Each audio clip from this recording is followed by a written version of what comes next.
आम ख़बर अवां ताईं पहुचाईंदा हलूं। ख़ैरपुर मां गवर्नमेंट बॉयज़ प्राइमरी स्कूल जी छत जा चापड़ किरी पिया आहिनि। नतीजे में 4 शागिर्द ज़ख़्मी थिया आहिनि। अपडेट कयूं पिया अवां खे।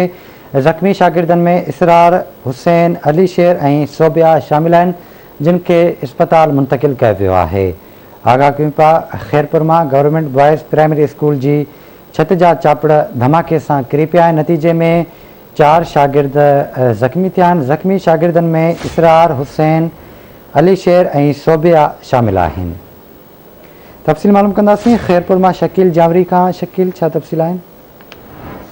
जी बिल्कुल, ही ख़ैरपुर भरिसां गवर्नमेंट बॉयज़ प्राइमरी स्कूल हुर्राबाद आहे, जंहिंजी छत जा चापड़ जेके आहिनि ओचितो धमाके सां किरी पिया, जंहिं नतीजे में जेको आहे 4 शागिर्द आहिनि, इसरार, अली शेर, हुसैन ऐं सोबिया जेको आहे उहे सख़्तु ज़ख़्मी थी पिया आहिनि। जंहिं वाक़े ख़िलाफ़ शागिर्दनि तोड़े उन्हनि जे वारसनि पारां एहतिजाज कयो वियो आहे।